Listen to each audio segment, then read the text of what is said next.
प्रिय साथियों नमस्कार। हम इंडियन पॉलिटी के क्वेश्चन देख रहे थे। तो कल हमने 25 क्वेश्चन सॉल्व किए थे। आज उसी क्रम को हम आगे बढ़ाते हैं।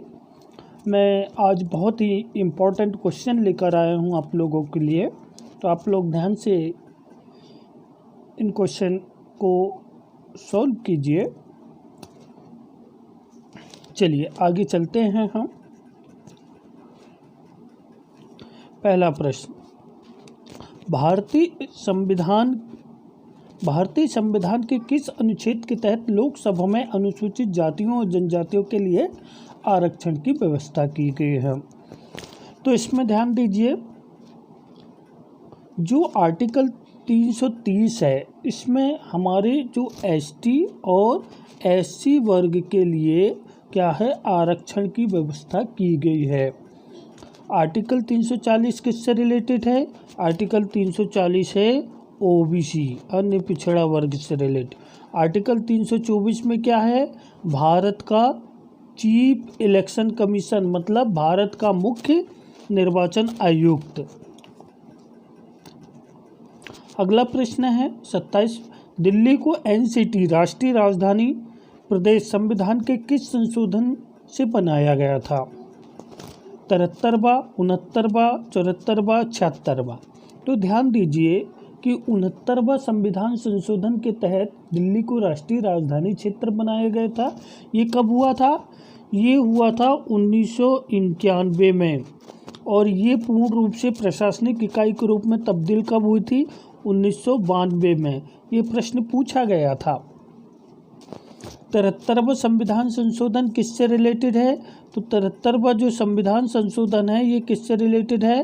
पंचायती राज व्यवस्था से। किससे? पंचायती राज व्यवस्था से है। 1992 में अधिनियम आया था और 93 में ये लागू हुआ था। कौन सी अनुसूची जोड़ी गई थी हमारे उसमें कॉन्स्टिट्यूशन में? 11वीं अनुसूची। 11वीं अनुसूची में कुल कितने विषय है? 29 विषय हैं। अच्छा, पंचायती राज चुनाव करवाने का दायित्व किसका है? केंद्रीय निर्वाचन आयोग का या राज्य निर्वाचन आयोग का? तो राज्य निर्वाचन आयोग का। किसका है?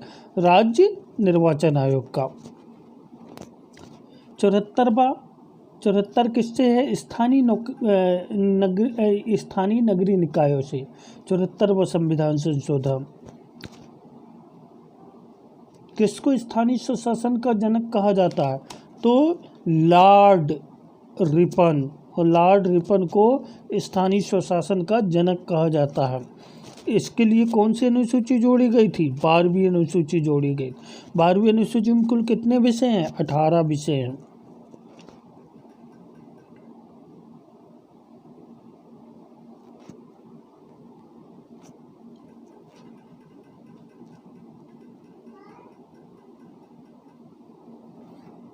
अगला प्रश्न है 28वां, भारत में एक राज्य में कार्यकारी शक्ति के संदर्भ में निम्नलिखित में से कौन सा कथन सही है? राज्य की कार्यकारी शक्ति राज्यपाल में निहित होती है। बिल्कुल सही है ये पॉइंट, क्योंकि राज्य की कार्यपाल की शक्ति किस में होती है? राज्यपाल में। आर्टिकल 153 आपको पता होगा, राज्यपाल के पद का प्रावधान करता है। दूसरा है राज्य में वास्तविक कार्यकारी प्राधिकरण। बिल्कुल सही। आर्टिकल 163 में मंत्रिपरिषद का प्रावधान है, और जो कि किसकी अध्यक्षता में होगी? सीएम की अध्यक्षता में होगी। और सरकार का वास्तविक प्रधान कौन होता है? मुख्यमंत्री की अध्यक्षता वाली मंत्रिपरिषद। 63। राज्य में सभी कार्यकारी निर्णयों को मुख्यमंत्री के नाम पर लिए जाते हैं। ये गलत है। क्यों गलत है? क्योंकि भले ही मंत्रिपरिषद सारे प्रस्ताव पारित करती है, पर जो भी काम होते हैं वो सब किसके नाम पर होते हैं? राज्यपाल के नाम पर होते हैं। किसके नाम पर? राज्यपाल के। तो 1 और 2 सही है, तीसरा गलत है। तो हमारा आंसर कौन सा हो जाएगा? ए हो जाएगा। अगला प्रश्न है, भारत की निम्नलिखित आधिकारिक भाषाओं पर विचार कीजिए। सिंधी, नेपाली। पहले आगे और पढ़िए, ये यूपीएससी में पूछा गया क्वेश्चन है, यूपीएससी सिविल सर्विसेज में। 92वां संशोधन अधिनियम 2003 में 8वीं अनुसूची में उपरोक्त में से कौन सी भाषाएं शामिल की गई है? तो आपको ध्यान रखना है कि उस समय जो जोड़ी गई थी वो भाषा थी कौन सी? बोडो। कौन सी थी? बोडो, डोंगरी, मैथिली और संथाली। ये 4 भाषाएं जोड़ी गई थी, अर्थात भी हमारा आंसर होगा। और ये भी ध्यान रखिएगा, ये क्वेश्चन पूछा जाता है कि 92वां अधिनियम किससे रिलेटेड है ना? तो 22 मान्यता प्राप्त भाषाओं से रिलेटेड। कौन सी अनुसूची में? 8वीं अनुसूची। कुल कितनी अनुसूची है हमारी? कुल 12 अनुसूचियां हैं। अगला 30वां प्रश्न है, भारत के संविधान की निम्नलिखित अनुसूची में कौन सा नया राज्य बनाने के लिए संशोधित किया जाता है? तो देखिए, हमारी पहली अनुसूची में क्या कहा गया है? केंद्र और संघ राज्य, है ना? तो हमारी जो पहली अनुसूची है इसमें ही नए राज्य बनाने के लिए संशोधित किया जा सकता, मतलब इसी में प्रावधान है।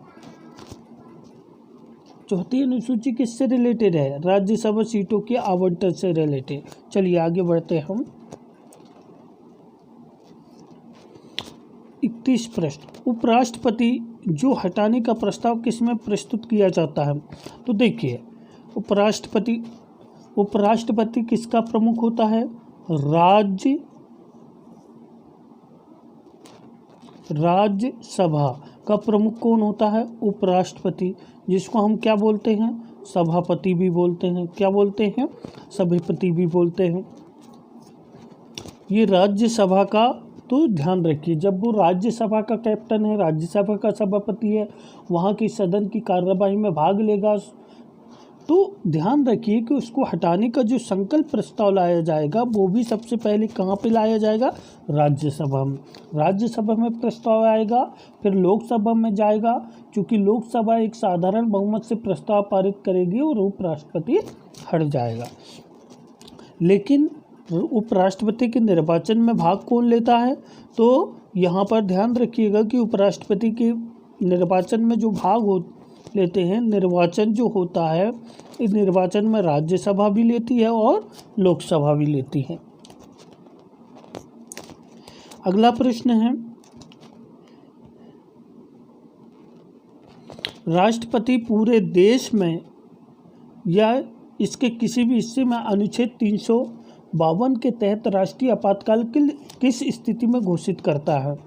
तो देखिए, आर्टिकल 352 में स्पष्ट रूप से कहा गया है, 3 कंडीशन है हमारे यहाँ। क्या? युद्ध पहला, दूसरा है बाह्य आक्रमण, तीसरा है क्या? सशस्त्र विद्रोह। तो आर्टिकल 352 किसकी सलाह पर? कैबिनेट की सलाह पर, कैबिनेट मंत्रिमंडल की सलाह पर राष्ट्रपति ये कदम उठाता है। अब इसमें ये ध्यान रखना है कि आंतरिक अशांति शब्द क्या कर दिया गया है? हटा दिया गया है ना? ये किस संविधान संशोधन के तहत? 44वें संशोधन 1978 के तहत आंतरिक अशांति के आधार पर पहली बार और आखिरी बार जो है आपातकाल लगा था। अभी तक भारत में कितनी बार राष्ट्रीय आपातकाल लग चुके हैं? 3 बार, 2 बार युद्ध के कारण और 1 बार आंतरिक अशांति के कारण। तो ध्यान रखिएगा, इसमें जो है आंतरिक अशांति शब्द हटा दिया गया है 44वें संशोधन। ये क्वेश्चन आता है, अभी किसके आधार पर लगते हैं? बाह्य आक्रमण, सशस्त्र विद्रोह या युद्ध की स्थिति में। तो हमारा आंसर कौन सा होगा यहाँ पर? डी आंसर सही होगा, 1 और 2 सही है। प्रधानमंत्री कार्यालय के बारे में आप कौन सा कथन असत्य है, मतलब कौन सा गलत है? तो यहाँ पर देखिए, यह एक संवैधानिक संस्था है। दूसरा, यह प्रधानमंत्री के लिए एक कर्मचारी एजेंसी है। इसके एक विभाग की स्थिति दी गई है, इसे एक विभाग, इसके अंतर्गत कोई संलग्न या अधीनस्थ कार्यालय नहीं है। तो ध्यान दीजिए, यह एक संवैधानिक संस्था नहीं है। ये क्वेश्चन गलत है। क्यों? क्योंकि ये संवैधानिक संस्था नहीं है। अभी ये क्यों चर्चा में है? ये कोविड 19 की वजह से चर्चा में है। क्यों? क्योंकि अभी सबसे बड़ी जिम्मेदारी इसी को दी गई है। जब हमारे यहाँ लॉकडाउन की स्थिति है तो सारे महत्वपूर्ण निर्णय यहीं पर लिए जा रहे हैं। ये इसको ध्यान में रखिएगा आप। अगला है भारतीय संविधान में संशोधन का प्रस्ताव। मतलब हमारे यहाँ जो संशोधन होता है वो संशोधन की प्रक्रिया कहाँ से ली गई है। तो आपको पता होगा कि हमारे पहले तो संविधान संशोधन किस आर्टिकल के तहत होता है? आर्टिकल 368 के तहत होता है। ये हमने किस देश से ग्रहण किया है? दक्षिण अफ्रीका से ग्रहण किया है। जल्दी से बताइए दोस्तों, अमेरिका से हमने कौन कौन से महत्वपूर्ण दस्तावेज लिए? अभी हाल ही में MPPSC में क्वेश्चन आया था कि भारत का उपराष्ट्रपति किस के समतुल्य है? तो अमेरिकी उपराष्ट्रपति के समतुल्य है। अच्छा, अमेरिका से ये हमने फंडामेंटल राइट्स लिए हैं, संवैधानिक जो सर्वोच्चता लिए हैं, न्यायिक पुनरावलोकन लिए हैं। देखिए मैं आपको बता देता हूँ कि अमेरिका से हमने क्या क्या लिए हैं। एक मौलिक अधिकार लिए हैं, न्यायिक पुनरावलोकन जुडिशियरी रिव्यू लिए हैं, फिर हमने क्या लिए हैं? उपराष्ट्रपति का पद लिए हैं, राष्ट्रपति पर महाभियोग प्रक्रिया, ये सब जो हमने अमेरिका से ग्रहण किए हैं। अगला प्रश्न है 35वां प्रश्न है, भारत की संसद में कौन कौन होते हैं? तो देखिए आर्टिकल 79 में संसद का प्रावधान है और भारत की संसद में एक तो राष्ट्रपति होता है, दूसरा राज्यसभा होती है और तीसरी लोकसभा होती है ना। तो ध्यान रखिए, राष्ट्रपति, राज्यसभा, लोकसभा। राज्यसभा ही उच्च सदन कहलाती है ना। तो हमारा आंसर कौन सा होगा? लोकसभा, राज्यसभा नहीं, सॉरी, ये हमारा आंसर होगा, है ना। कौन सा? लोकसभा भी, राज्यसभा भी और राष्ट्रपति भी। कौन सा? ये हमारा आंसर होगा। राज्यसभा के बारे में कौन सा कथन असत्य है? ऐसे प्रश्न को थोड़ा सा आप ध्यान दिया करो। असत्य, गलत। तो राज्यसभा में 12 सदस्य प्रधानमंत्री द्वारा मनोनीत किए जाते हैं। देखिए पहला ही असत्य हो गया। क्यों? क्योंकि 12 सदस्य, हमने पढ़ा है कि 12 सदस्य जो राज्यसभा में हैं वो राष्ट्रपति द्वारा मनोनीत होते हैं। किससे?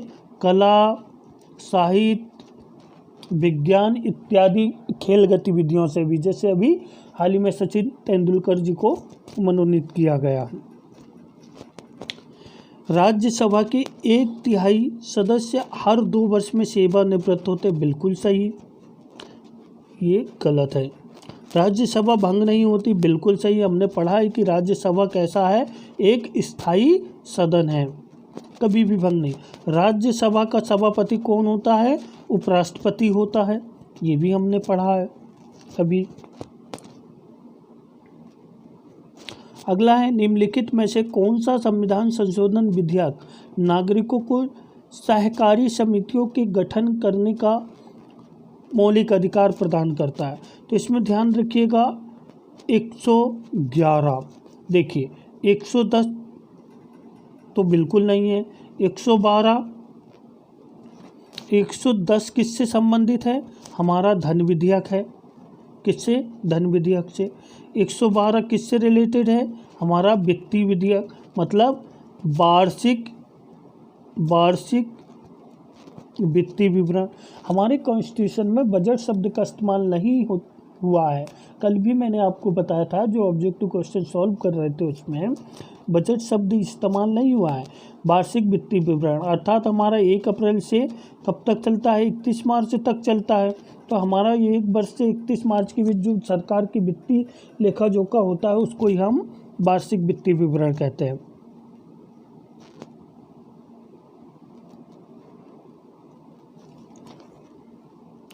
प्रधानमंत्री का 15 सूत्री कार्यक्रम कौन सा? 15 सूत्री कार्यक्रम। तो प्रधानमंत्री का जो 15 सूत्री कार्यक्रम है किससे रिलेटेड है? अल्पसंख्यकों से रिलेटेड है। अभी आपने देखा होगा टेलीविज़न में बहुत ज़्यादा दिखाया जा रहा था कि अल्पसंख्यकों के शिक्षा के लिए, रोजगार के लिए और भी अन्य चीज़ें। अच्छा जल्दी से बताइए 20 सूत्री कार्यक्रम किससे रिलेटेड है?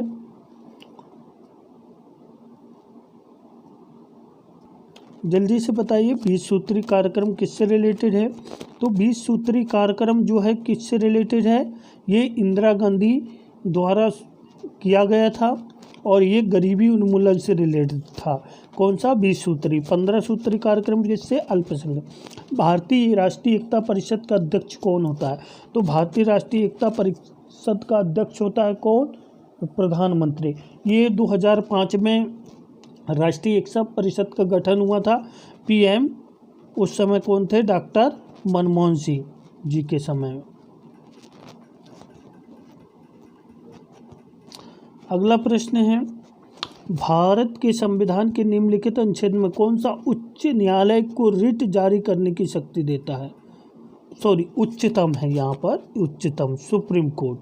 तो देखिए आर्टिकल 32 के तहत जो है सुप्रीम कोर्ट को ये अथॉरिटी है कि हम रिट जारी कर सकते हैं। और आपको पता होगा कि 5 प्रकार की रिट होती है, कल मैंने बताया था।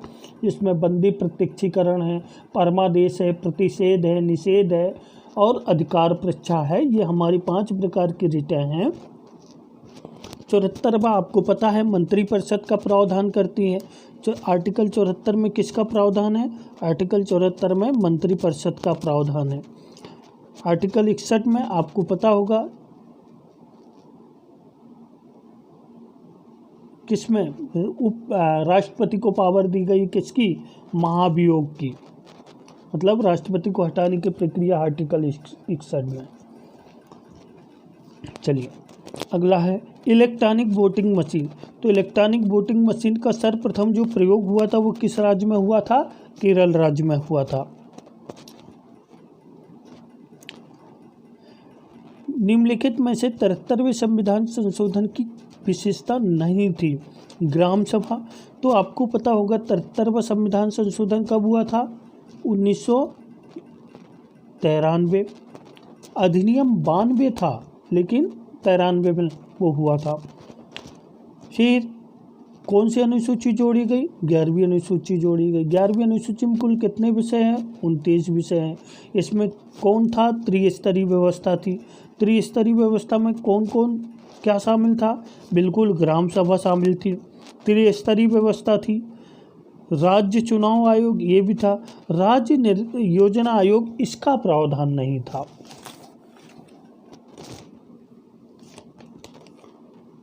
अगला प्रश्न, भारतीय राज्य के उच्च न्यायालय के मुख्य न्यायाधीश की नियुक्ति कौन करता है? तो उच्च न्याय हमारे यहाँ न्यायालयों की नियुक्ति के संदर्भ में क्या है? कॉलेजियम सिस्टम है। क्या है? Collegium system. और ये कॉलेजियम सिस्टम के तहत ही क्या होता है? न्यायाधीशों की नियुक्ति होती है। और इसके लिए सलाह जो है किससे? राष्ट्रपति। अंतिम रूप से राष्ट्रपति वो करता है।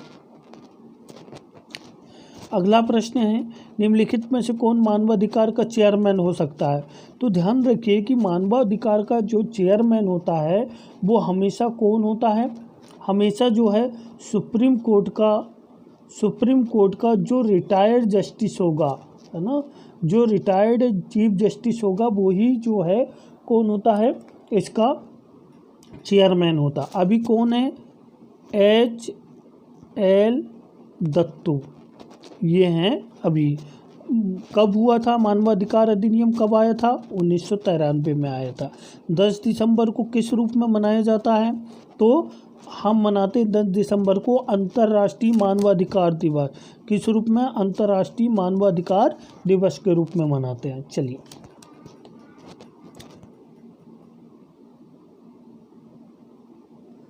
अगला प्रश्न है, घरेलू हिंसा से महिला संरक्षण अधिनियम। तो आपको पता होगा घरेलू हिंसा रोकथाम अधिनियम ये जो आया था कब आया था? 2005 में आया था। ये बहुत ही इम्पोर्टेंट है, बहुत ही इम्पोर्टेंट है। 2005 में आया था ये हमारे यहाँ घर में होने वाली महिलाओं के साथ किसी भी प्रकार की हिंसात्मक गतिविधियों को रोकने का ये प्रयास करता है। महिलाओं को क्या देता है? अधिकार देता है, उनको पावर देता है, उनको सशक्त बनाता है। उच्च न्यायालय ने निचली अदालत को अपने अधिकार क्षेत्र से अधिक होने से रोकने के लिए एक रिट जारी किया। इसे क्या कहा जाता है? तो ध्यान रखिएगा, निषेध कहा जाता है।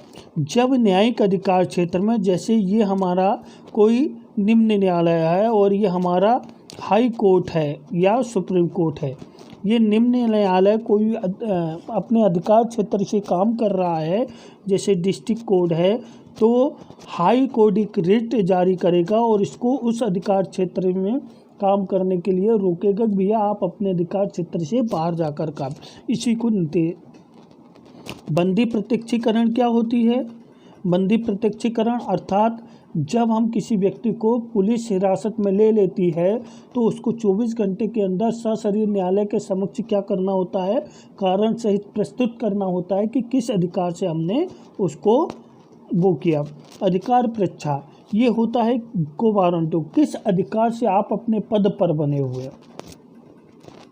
उत्प्रेषण ये जो अपनी निम्न अदालत होती है, इससे कुछ कार्य उच्च अदालत में बुला लिए जाते हैं पेंडिंग बड़े मामले को। अगला है आर्थिक योजना किस सूची में आती है? तो आर्थिक योजना समवर्ती सूची में आती है। पहले ये केंद्र सूची का विषय था, अब ये समवर्ती सूची का विषय। अगला है अनुच्छेद 352 के तहत आपातकाल की तीसरी घोषणा भारत के राष्ट्रपति द्वारा की गई थी, जिसमें कौन सा आधार था? तो देखिए हमारे यहाँ पहली बार और दूसरी बार जो आपातकाल की घोषणा हुई थी वो किसकी वजह से हुई थी? युद्ध की वजह से, क्योंकि एक समय भारत पाकिस्तान युद्ध था, दूसरी समय भारत चाइना युद्ध। तो ऐसी स्थिति में अब देखिए आर्टिकल 352 के तहत जो तीसरी बार वो हुई थी वो किसके आधार पर हुई थी? आंतरिक अशांति के आधार पर। आंतरिक अशांति के आधार पर वित्तीय आपातकाल तो हमारे यहाँ अभी तक लगा ही नहीं है, लेकिन जो कोरोना मामला है, कोरोना के कारण अभी ये कहा जा रहा है, कुछ लोग ये सलाह दे रहे हैं कि आर्थिक वित्तीय आपातकाल लगाया जाए। जब ये लगेगा तो क्या होगा? ये किस आर्टिकल के तहत लगता है? ये लगता है किसकी? आर्टिकल 360 की स्थिति में लगता है। और जब ये लगेगा तो हमारे विभिन्न पदाधिकारी कर्मचारी इनके वेतन भत्ते में कटौती की जा सकती है। तो आंतरिक अशांति ये हमारा आंसर रहेगा।